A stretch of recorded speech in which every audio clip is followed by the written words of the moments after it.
don't get your shit splat. Stop, let this shit slide and get your lick back. And get your lick back. Get your lick back. If a nigga owe you something, ain't no chit chat. Better stay up out the way, don't get your shit splat. Stop, let this shit slide and get your lick back. And get your lick back. I feel like I'm JX. J-Way. I'm a perfectionist. Adderall got me restless. I'm gone. Run with a wild crew, they get reckless. Young boy, come up off that neck. Into the trends. See a lead, be the band. Good evening and welcome to another episode of Postgame Podcast.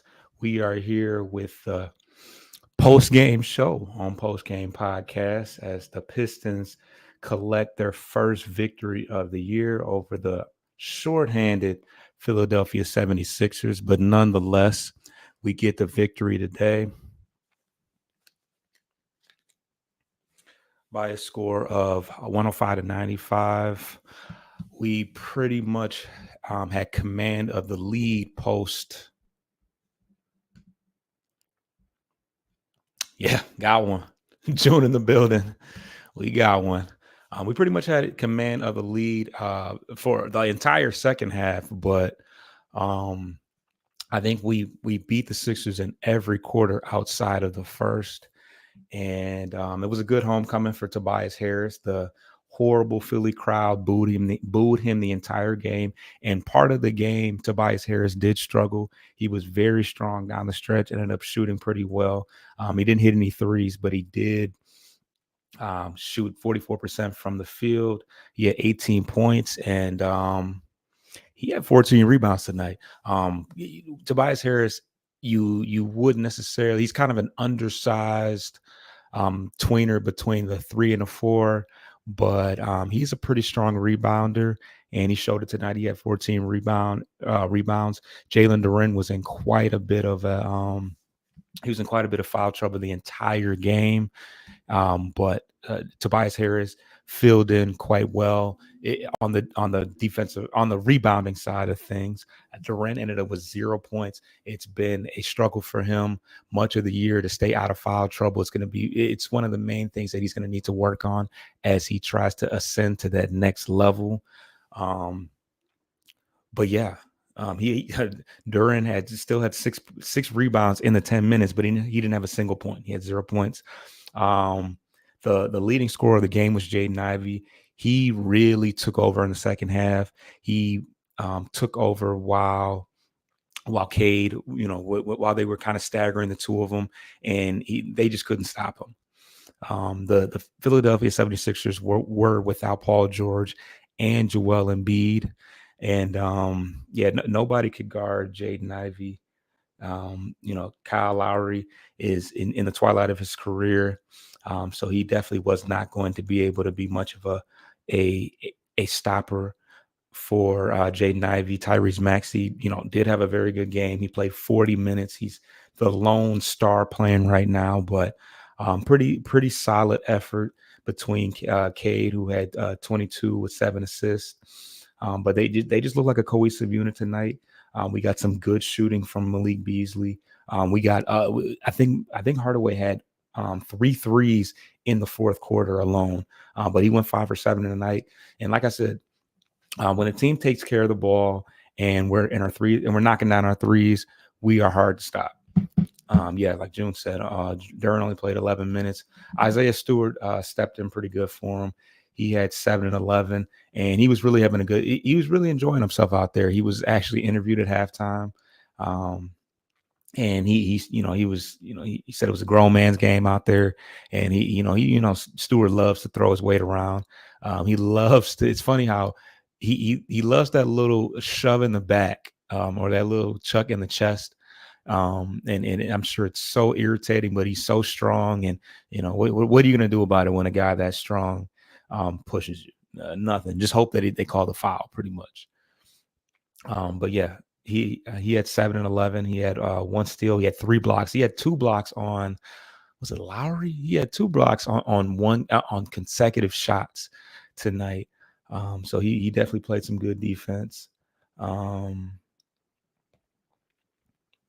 He was plus 18 on the night. So he had by far the highest plus minus with 18.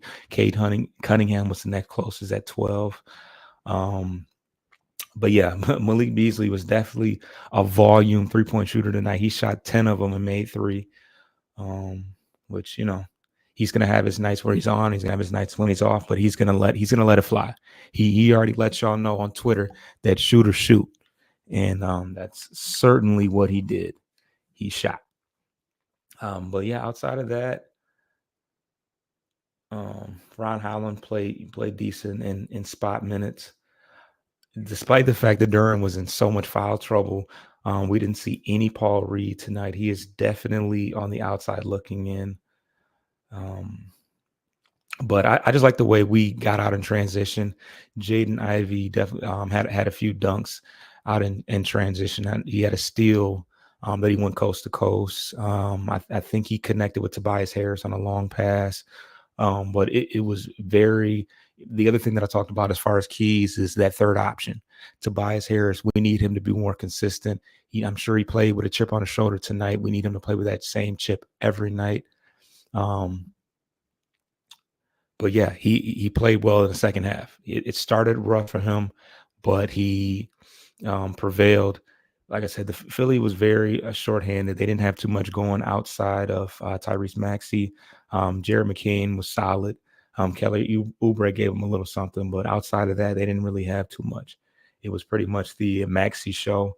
He scored a third of their points. They only had 95 points, and he had 32 of them. So just about a third of their points by himself. It's going to be a very tough team when you do have a Paul George and Joel Embiid playing, but we will certainly take it. We got off the schneid. JB Bickerstaff gets his first win of the year, and we closed this game out. One thing that we were not able to do in the first couple games was close the game out, and we did a much better job of that. Hardaway was hitting his threes down the stretch. Tobias was hitting some shots, and Ivy had a very strong second half in general. Fontecchio had another rough game, 2 points. I really hope that he can be a little bit more consistent. But I feel like he played pretty good defense. He made some good passes tonight. I know he had a nice little cross-court pass to Beasley. So the importance is that when your shot's not falling, we know that his shot's going to fall. It's going to fall, hopefully a majority of the time, but still be able to contribute in some way. Yeah, still be able to contribute in some way. We're going to get to our first break. I'm not going to be on here very long, but let's just bask in this victory a little bit.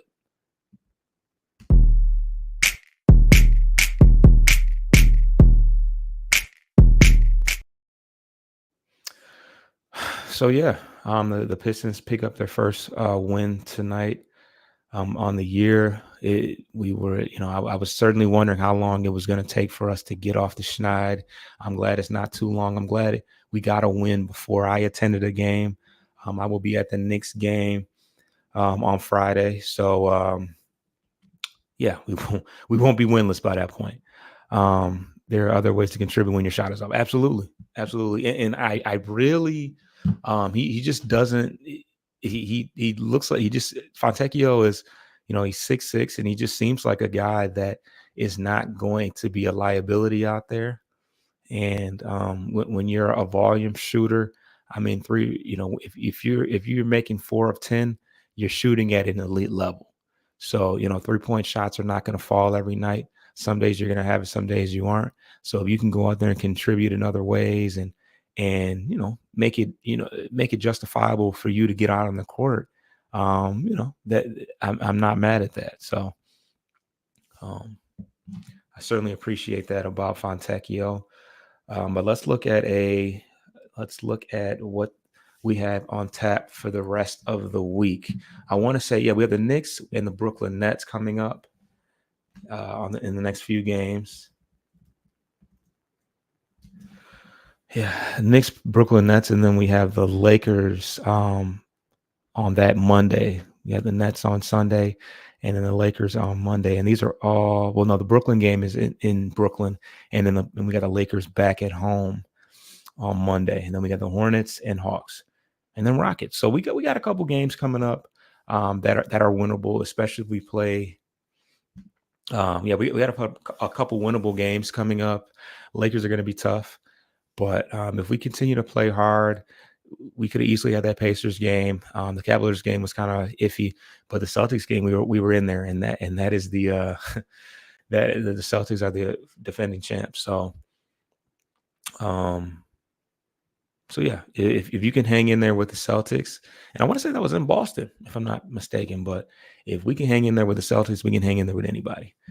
June says, "Boo, Lakers, boo." Yeah, I agree. I think you said they were losing tonight. I wonder if they're still losing. Malik gonna fire that mug up. Absolutely, he is. But I like it though. Like you said, if you're open, you want him to shoot and shoot it confidently, and his confidence will never waver.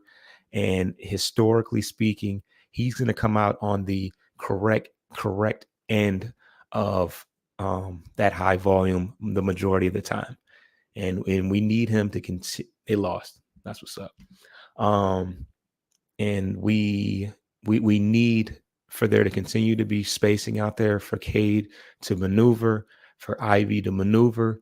So you like a Beasley. He's a guy that can give you a spot, 15 minutes if he's rolling. He can maybe those numbers can kind of rise. Same thing with a Hardaway. So they lost to the Cavaliers. Okay. Yeah, the Cavaliers are going to be tough this year, but yeah, when as long as we continue to have a guy like Hardaway, Fontecchio, Beasley, even Ivy has been very confident this year. Let's see how he shot today. Let's see how Ivy shot today. Ivy was he shot 3 of 7 from 3, and he shot 52% overall. He definitely got to the basket, got some layups, got some dunks. But yeah, if we can get an Ivy to be a spacer as well, it's gonna be a good recipe for success. When you got a guy like Cade that's gonna create open shots. So yeah, let's look at the turnovers tonight. We had 16 turnovers tonight in comparison to their 9. So Philly took care of the ball pretty well, which is no surprise. Maxi's not going to give the ball away. Lowry's not going to give the ball away. McCain's not going to give the ball away. But still, despite all that, the biggest thing for them is they couldn't hit a 3. They shot 41% from the field, and tonight they shot 28% from 3. That was a major key tonight. They had 29 rebounds. We had 37 rebounds. So, no. Well, no. We had 49 rebounds, and they had 37 rebounds. So we did a good job of out rebounding them as well. We out rebounded them, and we knocked down our threes, and they didn't. And like I said, they were shorthanded, but you got to take these wins when we can get them. We're not full strength. We're still missing our best defender on the entire team. June says Cleveland colonial style houses are 5-0. Ooh, they are 5-0. Wow. Okay. Tough.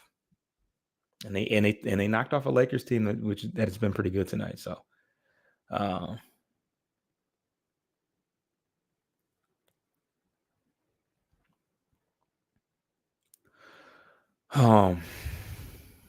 but yeah, I just wanted to recap the game for you guys. I'm not going to hold y'all.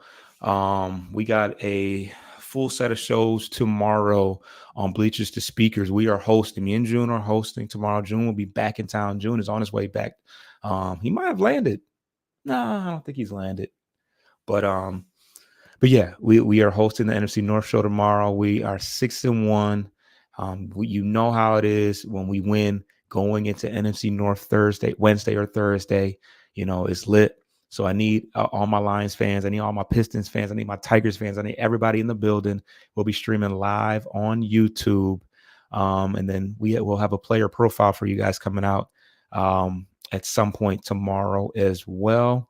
And then we back to the groove. We got a pregame show for the Lions for this Packers game, which is major. So we're going to be breaking things down in more detail. And then we're going to have a postgame for you as well. But yeah, bask in this victory. There's more to come. I'm already a little bit more optimistic, even though it was against a Sixers team that was not full strength. But stay tuned. We got a lot. We got a lot coming up. As far as content is concerned, me and Coach haven't done a Tiger show in a while. We're gonna get back to that as well. It's your boy Foster Child. I'm out.